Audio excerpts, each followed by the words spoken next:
नमस्कार दोस्तों, आप देख रहे हैं सिनेमा हॉल और मैं अजय ब्रह्मात्मज। आज मैं सितारों की शादी और मीडिया इसके बारे में बातें करूंगा।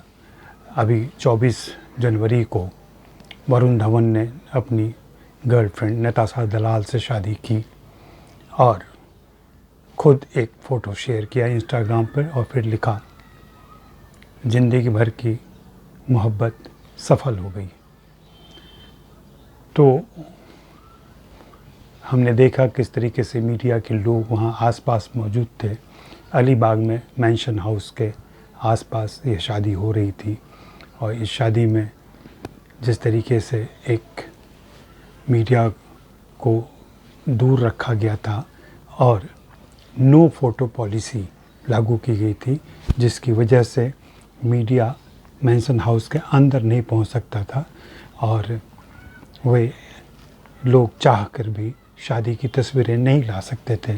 इसलिए उनको जो मेहमान आ जा रहे थे, चाहे वो गेटवे ऑफ इंडिया पे हों या फिर वेन्यू पे, उनकी तस्वीरें सिर्फ आ पा रही थी और हम जान रहे थे। लेकिन ये एक अच्छी बात हुई है आजकल के ज़माने में। आजकल के कलाकार ये करते हैं कि सारी बातें गुपचुप नहीं करते हैं, वे जग जाहिर करते हैं। हाँ, एक नियंत्रण रखते हैं जिसमें वे अपनी तस्वीरें खुद शेयर करते हैं, अपने वीडियो खुद शेयर करते हैं। और इसका एक बड़ा उदाहरण और बहुत ही पॉजिटिव उदाहरण हमें सोनम कपूर की शादी के समय दिखा था। सोनम कपूर की जब शादी हुई थी तो उस समय उन लोगों की तरफ से हर एक इवेंट की जानकारी मीडिया को दे दी जा रही थी और हालांकि मीडिया को वहाँ भी अंदर तक आने की अनुमति नहीं थी और उनको एक दूरी पर ही रखा गया था, लेकिन उनको हर ज़रूरत की चीज़ें समय समय पर मुहैया की जा रही थी, चाहे वो फ़ोटोग्राफ हों, चाहे वीडियोज़ हों या और दूसरी जानकारियाँ हों। इसलिए कोई केओस नहीं हुआ और यह बहुत अच्छी बात हुई, क्योंकि आप देखें कि जिस तरीके से सोनम कपूर की शादी का कवरेज हुआ बड़े पॉजिटिव तरीके से, और वहाँ तो सोनम कपूर के दोस्त सेलिब्रिटीज़, फिल्मी बिरादरी के लोग, उनके कंटेम्प्रेरी ही रिपोर्टर बन गए थे। वहाँ से उनके वीडियो आ रहे थे, वहाँ से उनकी तस्वीरें आ रही थी और सब कुछ ऐसा लग रहा था कि हम लोग उस शादी में शिरकत कर रहे हैं, खुद शामिल हैं, सराती या बाराती की तरफ से। वहीं अनुष्का शर्मा की शादी हुई तो उन्होंने लंबे समय तक मीडिया को बताया ही नहीं कि शादी कहाँ पर हो रही है। मीडिया कयास लगाती रही और फिर बाद में पता चला कि इटली में कहीं पे शादी हो रही है। और फिर कैसे मीडिया के लोग वहाँ जो थोड़े बहुत पहुँच पाए और जिस तरीके से उन्होंने कवर किया वो सब हमने देखा। ऐसे ही नो फ़ोटो पॉलिसी जो लागू की गई थी वो रणबीर सिंह, दीपिका पादुकोण और प्रियंका चोपड़ा और निकी जोनास की शादी के समय भी की गई थी। लेकिन इनकी भी तस्वीरें मीडिया फ्रेंडली रहीं, इनकी भी कवरेज मीडिया फ्रेंडली रही और इन्होंने एक प्राइवेसी ज़रूर मेंटेन की, लेकिन ये सारी खबरें ये लोग मीडिया को देते रहे हैं। होता क्या है कि मीडिया की बेताबी जो होती है वो दर्शकों और पाठकों के लिए इनकी तस्वीरों और वीडियोज़ को जुटाने की रहती है। बेसिकली वे लोग उन दर्शकों की चाहत, उन दर्शकों की जिज्ञासा को शांत करना चाहते हैं जो लोग अपने फेवरेट एक्टर के बारे में सब कुछ जानना चाहते हैं, उनकी शादियों के बारे में जानना चाहते हैं, उनके रस्म और रिवाज के बारे में जानना चाहते हैं, वहाँ आए मेहमानों के बारे में जानना चाहते हैं और उनकी मुस्कुराहट देखना चाहते हैं। इस तरीके से एक मानसिकता काम करती है, एक मनोविज्ञान काम करता है जिसमें दर्शक, प्रशंसक को लगता है कि उसकी भागीदारी हो रही है, वह विवाह स्थल पर खुद मौजूद हैं।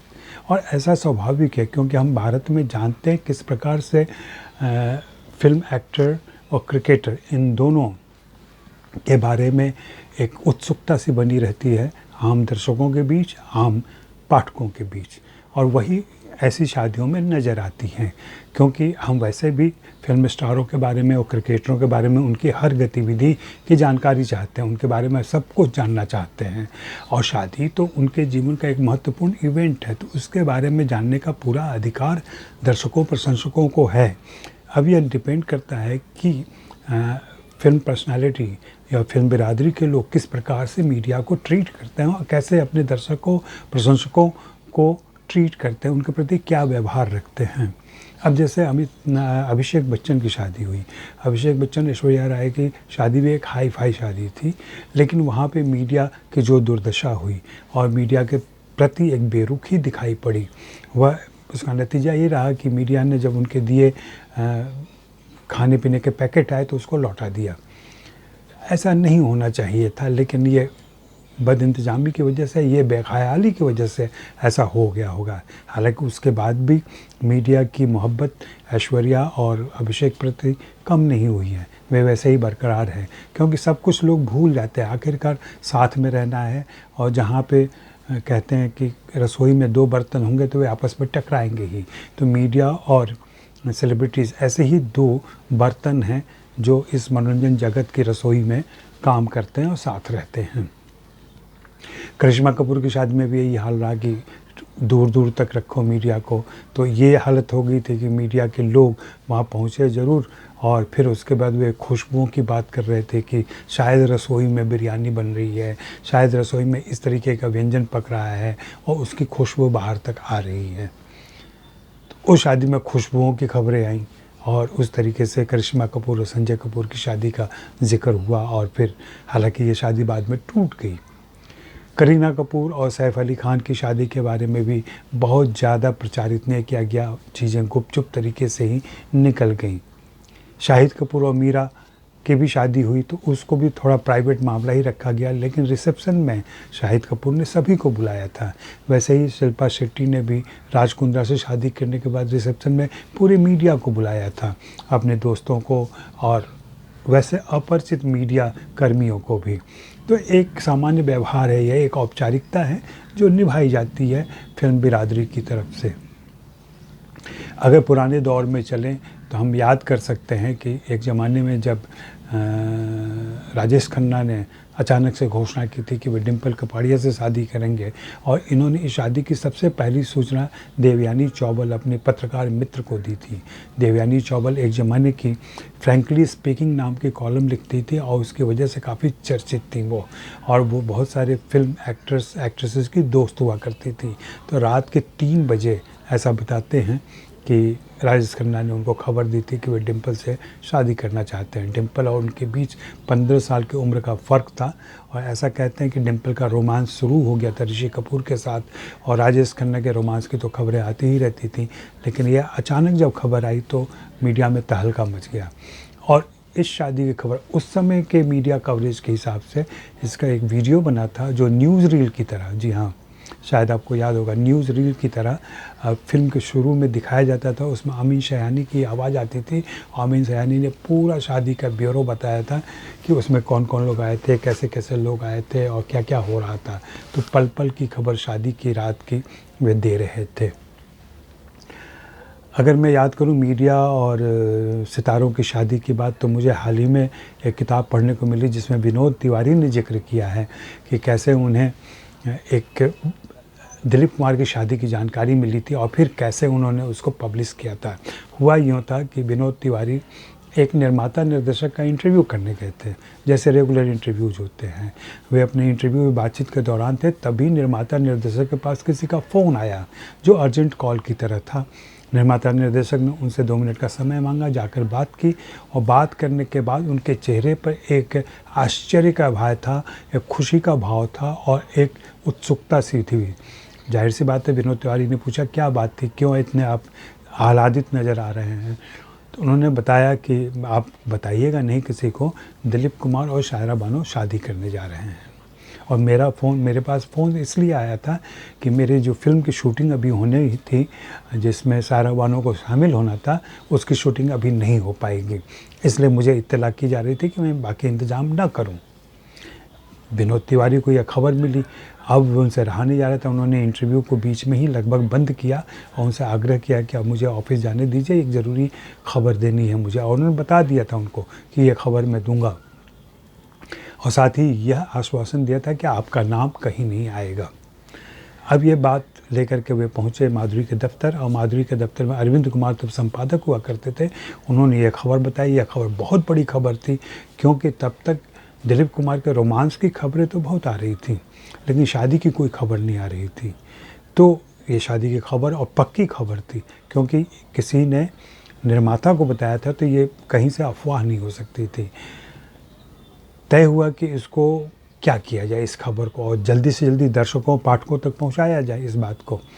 अब उस ज़माने में, आज से लगभग कह लें 1966 में उनकी शादी हुई थी, उस समय की बात है। और तब आनन फानन में यह तय किया गया कि दरअसल माधुरी की छपाई चल रही थी, प्रेस में था माधुरी, और अगले ही दिन माधुरी के अंक बाज़ार में आने थे। अरविंद कुमार ने फैसला लिया कि उसकी प्रिंटिंग रोकी जाए, छपाई रोकी जाए, और इस खबर को वहाँ पे किसी तरीके से इंसर्ट किया जाए। और इस तरीके से उन्होंने सफलता पाई, उन्होंने इंसर्ट किया वहाँ पे। और यह अपने आप में रिकॉर्ड है कि एक पाक्षिक पत्रिका में दिलीप कुमार की शादी की खबर, किसी भी सितारे की शादी की खबर सबसे पहले छपी, किसी भी दैनिक अखबार के पहले, इवन कि टाइम्स ऑफ इंडिया के पहले। यह अपने आप में बहुत चौंकाने वाली बात थी। और सहयोग देखिए कि विनोद तिवारी अगेन, जब उनको पता चला कि दिलीप कुमार की दूसरी शादी जो आसमा से हो गई थी, उसमें तलाक की बात आ रही है, तो इसमें दिलीप कुमार को उन्होंने फ़ोन किया कि मैं आपसे बात करना चाहता हूँ इस सिलसिले में। दिलीप कुमार ने उनको बुला भी लिया, बातचीत हुई।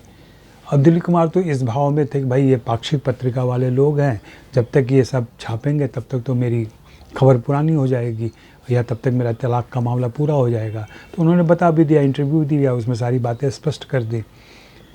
विनोद तिवारी पहुँचे दफ्तर, और फिर ये बात आई कि अब क्या किया जाए। माधुरी का कोई अंक छपने वाला नहीं था 2-4 दिनों में, तो तय ये हुआ कि इसको टाइम्स ऑफ इंडिया में दे दिया जाए। और इस तरीके से ये खबर टाइम्स ऑफ इंडिया में दे दी गई, और वहाँ पे माधुरी के सौजन्य से वो खबर छपी थी। वह भी अपने आप में बड़ी खबर थी। तो अब देखें कि हमेशा से मीडिया की उत्सुकता इसलिए रही है ताकि वो दर्शकों की उत्सुकता को पूरा कर सके, दर्शकों की उत्कंठा, दर्शकों की जिज्ञासा, दर्शकों के खबर पाने की लालसा, उसको पूरा करने के लिए, उस क्षुधापूर्ति के लिए मीडिया को ये सारी परेशानियाँ और मुश्किलें झेलनी पड़ती हैं। आपको याद होगा किरण राव और आमिर खान की जब शादी हुई थी, उस समय कितना बवाल मचा था, क्योंकि उन लोगों ने पंचगनी में जाके शादी की थी और वहाँ पे मीडिया को निमंत्रित नहीं किया गया था। फिर भी मीडिया वहाँ पहुँची थी, क्योंकि यह आमिर खान की दूसरी शादी थी किरण राव के साथ, और वहाँ उस खबर को लाना ही था। तो वहाँ पे बदमज़गी सी हुई थी दोनों के बीच में, और जिस बात को लेके आमिर भी नाराज़ रहे और मीडिया भी नाराज़ रहा।